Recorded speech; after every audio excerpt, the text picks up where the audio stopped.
Hey folks, how you doing? This is Dan here, Turbine 777. I wanted to show you a few different things here. Now recently I just bought a iPad, my first iPad, and for very many years I've been reading different musicians talk about the need of an iPad, and I got this for remote reasons, to be able to use this for mixer control from my keyboard station without having to keep getting up or turning to my computer and everything else, and it saves a lot of time. So far so great. Now there's another thing that I really love about this for flight simming, and this is my flight page, basically all the different apps that I have. Most are training videos. I've been a member and a subscriber to Sporties for many years, and I've been buying their flight packs since 94, I think. Now this application right here is ForeFlight, and ForeFlight comes in 3 different shapes and sizes. One is a trial, and one is the regular version, and then one is the pro version. To do all the things I'm going to be showing you that has to do with the simulation, you're going to need the biggest version, of course. So that said, let's get right into it. Now this right here, again, this is made for real world pilots. It's not meant for simulation. Somebody was very cool a few years ago and they made a little application called FSX Flight, and that gives us the ability to take this and to hook it up into our simulator. Down here we can see my location, because right now it's using the GPS of the iPad. So anybody that wants to come over for a beer, look me up. I'm that blue dot, hard to miss me. I downloaded about 25 gigabytes worth of stuff here. 2 days later, I had 232 updates. It's constantly updated. It's a great app, and it shows great things like wind, this is clouds, of course. And I can change that if I want by going up to the top left here, which is my menu select. I can go to radar, which radar is going to really just show me my moisture. If you really want to show yourself just how detailed the simulator is based on any kind of upgraded regions that you buy, this is great, because this is really going to complement them in showing you just how detailed they are. There's a few things I want to show real quick, and that's just some basics to get new people understood or to show them just how great this is. Doing my flight plan, I always use SkyVector. It's a website. I go on their website and I have my IFR plates, my sectionals, and everything else. Here, we can go ahead and type in our route if you want, or if you just want to look up a quick airport or whatever else, you can do it that way. You can also do it this way. You can click on here, and we can go in here, we can tap to create our route. This is the way I typically use. But before we do that, let me go ahead and bring up my flight plate. I'm going to bring up my IFR high, and I'm going to go ahead and now start here, and I'm going to say Las Vegas, which is KLAS, and I'm going to hit a space. Now watch up here, when I hit space, it tags it, and it basically works like a tagging system. So if you're used to tagging things on websites, YouTube, and so on and so on and so on, you have that. Now you notice as soon as I did that, also we have this exclamation point here and here, and I'll show you that in a minute. That's our suitcase. It wants us to pack by updating information. So I'm going to type in, rather than go through the process of typing in my destination airport, which I can, I know the route. I don't have to look at my sectional. I don't have to look at my IFR chart. I know basically that I'm going to go from fuzzy. I'm going from KLAS to fuzzy on the J110 airway, and I'm going to take it to Monterey, California's airport, KMRY. So I'm going to type in my waypoint to enter the airway. Fuzzy, space, J110, space, and then SNS, VOR, to exit the airway. And then I'm going to type in Monterey's airport, which is KMRY, and hit return. And now let me zoom back out here and we get a look at where we're going here. I'm going to take off the IFR plate, and I'm going to put back on aerial map. And there we are. Now, let me show you what we're packing, or what we need to pack. This is basically telling us that this is what's updated for our area. Before we fly, you need to pack for this trip, 8 megabyte download. I'm going to say okay, and that'll download. I don't have to sit here and watch it. I just continue on with my business. Now, one of the cool things I like about this is we definitely have some obstruction in our way. We have a lot of mountains areas, I need to be over here. And if we click on profile, it's going to show us a nice vertical profile as far as our elevations. So right here, 14,000 feet, I'm going to clear that peak, but it's in yellow, so it's telling me caution, use caution, and so on and so on. Now, if I was lower, of course it would be red. I don't want to be lower. I go into the VFR sectional and I plan my course, especially if I'm in an area I don't usually fly in. So I can see here the elevation of this particular peak is 13,977 feet, and so on and so on and so on. So I'm going to go ahead and shut that off, put my aerial map back on. And this works a lot like Photoshop layers. So all your weather and everything else is a layer. You're allowed, I believe, 4 different layers from different sections here. You can see here I have 5 different things going. I don't want this anymore. I'm going to shut off obstacles, and I'm going to disable surface wind, and I'm just going to leave aerial map and radar. You can see here I could actually change my route if I wanted. It gives us that elastic band kind of thing, and I like that. So let's say HTC vectored me out here somewhere and said, okay, I'm cleared now, direct to Fuzzy from that location. Now I'm going to go ahead and click on that. I'm going to click on more next to Fuzzy, and then I could say direct to. Or if that's not there and I click somewhere else, I can add it to route, and so on and so forth. Now, I'm not flying a procedure today, but let's say I was flying a procedure. Let's say I was flying a SID. I can go into procedures, and here's one of my favorite things in the world. I love this because I've had a million flight bags, and none of them do this. And what we're seeing right here is it's showing us all of them at once, rather than having to click on one, then going back into a menu, and click on another, and going back through a menu, and so on. I'm seeing all my SIDs here right now.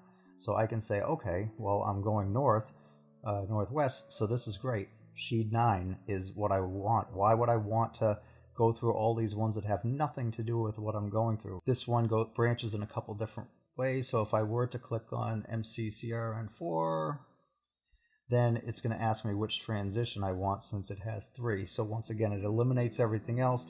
It shows us the available transitions for this departure, and that's just the bee's knees. I could also go through procedures and go to approaches. This is very cool as well. If you notice, you have best wind, and let's just assume that I'm planning for a low visibility. I'm going to plan my localizer DME chart. It puts the chart right on the map for me, so, and you could do this while you're flying too. You could have any chart that you want up actually on the moving map, which is just too sweet. So that too is just one great thing. So right now it looks like some more weather has happened since we first got into this map already. Give it a second to update, and oh yeah, we have quite a bit of weather happening. But again, this is live Doppler, so it's just awesome. And if you really want to check out active sky next, and you're watching this and you're flying, say, this way, and all of a sudden it starts to rain, it's just great as far as accuracy. Now you can also hit play here, and it's going to show you it's going to cache a few clips of it, and you're going to be able to see the current trajectory and everything else, or at least the last few minutes of the weather's path. Also very great in planning. So I can also add this to favorites. If I click on add to favorites, it shows the name here in light gray. You're probably not going to see that in the video, but it says KLAS to KMRY. That's usually how I save it, and I just click save. Once you do that, you have all your favorites listed right there. So you can bam, bam, bam, bam, bam. Recent flights. If we click on recent flights, we can see our recent flights. And let's see here. We have our location button, which brings us back to good old Naples. And I know you're jealous. I know. I don't have winter. You do. Forever summer in Naples.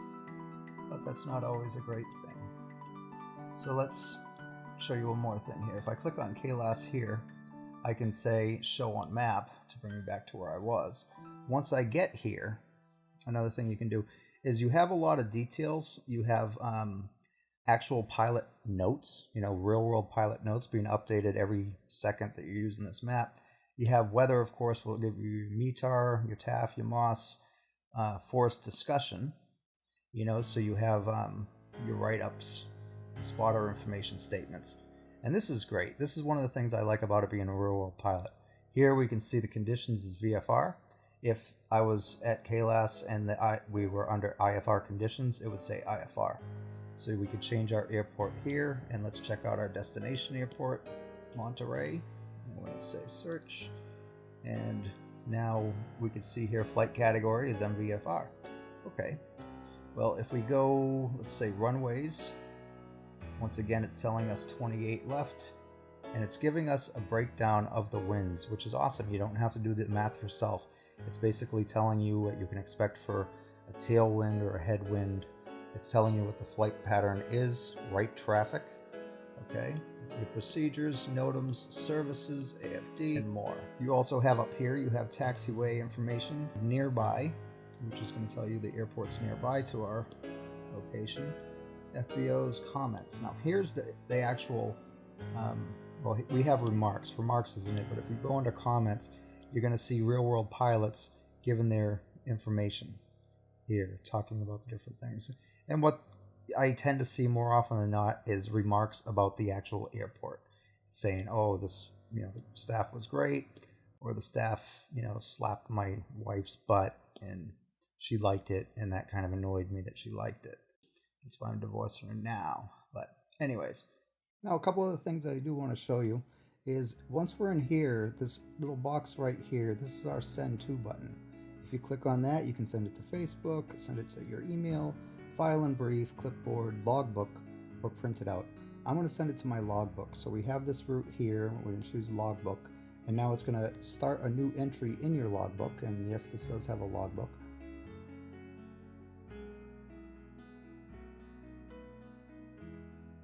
I'm going to go back to maps, and something else I want to show you is using this way. I'm going to go ahead and just get our airport here, our departure airport of Las Vegas. I'm going to choose details and then taxiways.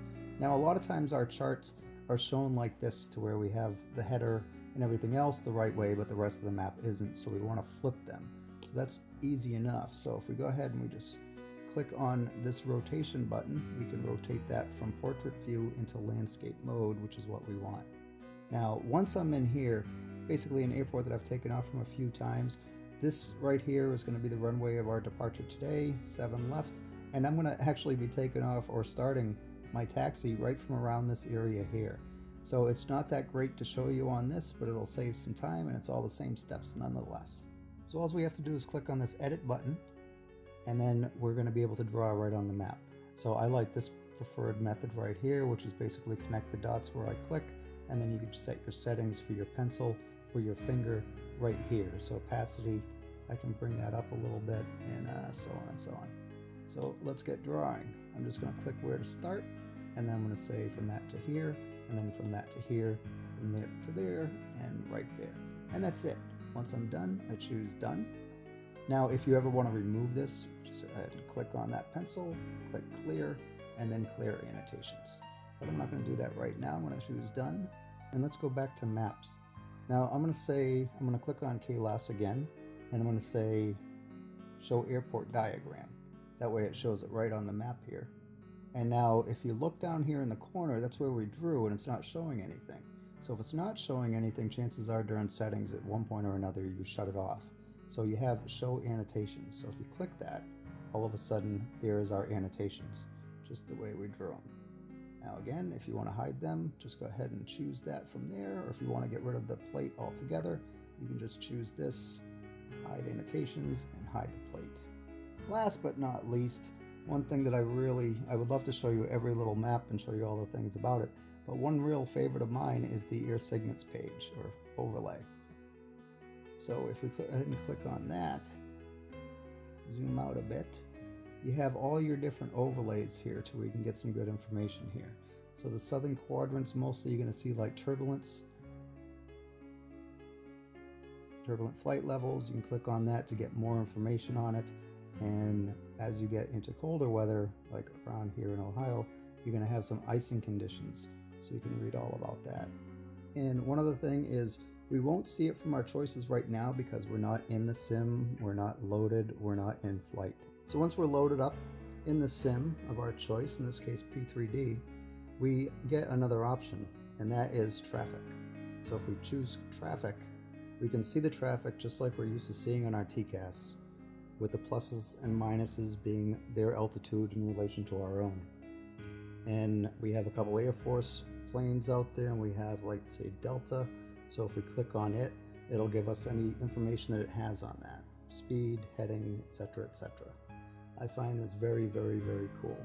I'm going to go ahead and load up the simulator, and we'll see a blip appear somewhere once I tie it in. Alright, so here what we want to do is we want to go into our app to get us connected to FSX or P3d. I'm going to click on this little bad boy, FSX Flight, and we're going to leave it at broadcast, and that's it. I'm going to minimize that. I'm going to load up Flight Simulator. Actually, first I'm going to load up my weather. And I'm not going to even bother loading a flight plan or anything in this. I'm just going to minimize that, and I'm going to fire up P3d. Sim is now loaded, and there's us. So if we look at where we are here, we can see, and let's do a top-down view of where we are in the simulator. And there we are. Of course, the map is a little bit obscured than it is on the flight bag. You just have to flip this that way. Actually, let me do that for you. All right.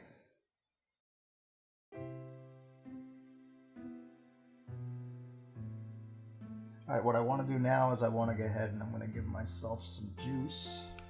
So now we get a depiction of where we are actually on the chart. Most cool. Now as we get close to the runway here, you're going to see it giving us alert. The actual EFB, not the simulator. Approaching runway 07 left. Outstanding. We are entered runway 07 left. Very cool for the amount of runway excursions that we get all the time. Approaching runway 01 left. Entered runway 01 left. Approaching runway 01 right.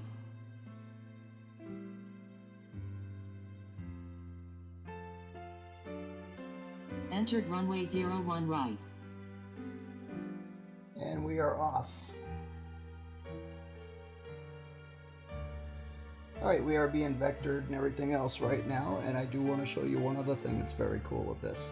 We actually have a makeshift sim, and like the vertical profile, actually let me go ahead and go full screen with this. Like the vertical profile shows things in red that are, of course, our level or higher, and yellow for caution, green for good. This is very, very cool to have. And the video of my phone is not going to do this justice. I already know it won't. It's really, really a great thing. Alright, as you can see now on the map here and in the simulation, we are en route and enjoying some beautiful scenery. Just about into California. Actually, no, we just crossed over, I believe. One thing I want to show you here as far as the route goes is you can see the current track that we're on right now. This leg is magenta. The ones to come are in blue and maybe cyan. And then these here are in some kind of like amber type color. Let's see where we are right now. What the heck is that white spot?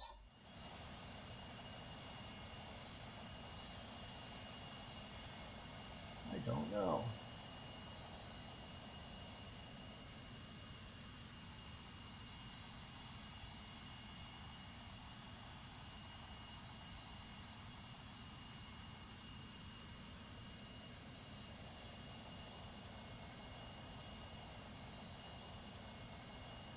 Interesting.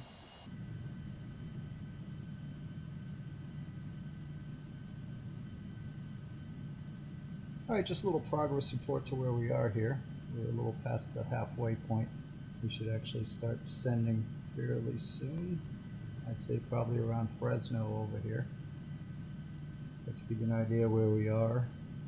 And once again, I enjoy showing this and the sim together so you can see a lot of people don't really understand it, how much is modeled in the aircraft or in the simulator versus real world. And everything is. The mesh that makes up the mountains within the simulator is all as detailed as you could possibly get.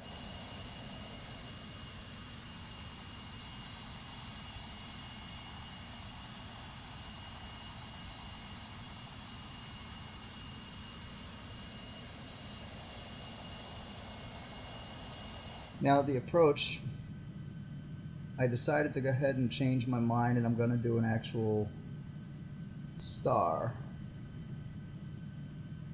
Let's go ahead and bring that page back up here. I'm going to click on procedures, and I'm going to say arrivals, and the PEB1 is the only choice that I have. And it's kind of funny because PEB1, the reason why it is PEB1 is because Pebbles Beach Golf Course is right near the airport.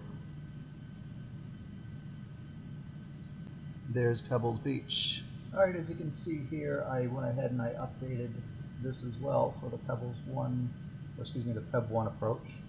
Now this will all be eliminated because by the time I get to here, I'll be vectored from ATC. And right now we are just about over Fresno. I did attempt this recording actually once before, a couple of days ago, and I did it at dusk starting, and I wanted to show off some of the night lighting to non-simmers, just so I can show them how really cool this area looked at night. Unfortunately, the video, once uploaded to YouTube, came out really dark, so I decided to change it. But if you look at the detail, if you zoom in here and we look into the actual area, let's try to go back to roughly where we are, and you see the different patterns and everything else, and this of course being satellite imagery. And then if you look, of course, in the simulation, you have just about the same. Unfortunately, we have a little bit of clouds right now, but you can see through them. The road that we're about to come across right there is right there. And then, of course, if we go down south, we can see the river. The San, whatever the hell that says, river. That's how I speak. Alright, we can see now that we're closer to the ground. I have aerial and hazards on. That's when we're starting to see the coloring and the obstacles, towers, and route.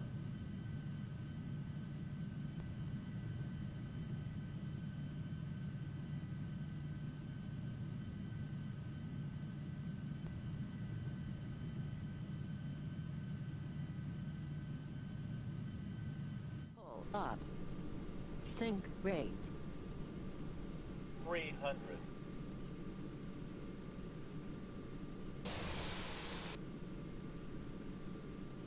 Minimum 200. Minimums. Minimum 100. 100. 50. 40. 30. 20. 10.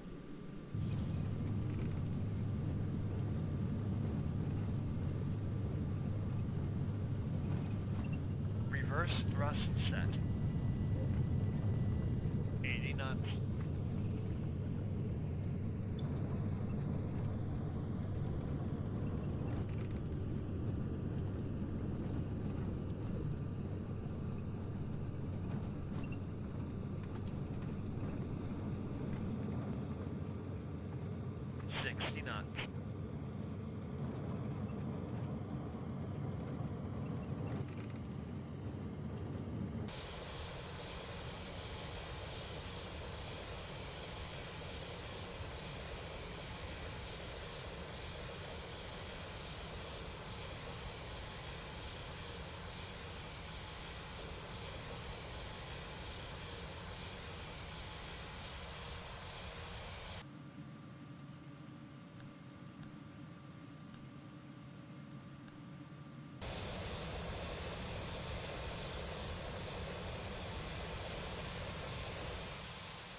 Approaching runway 10 right, 28 left.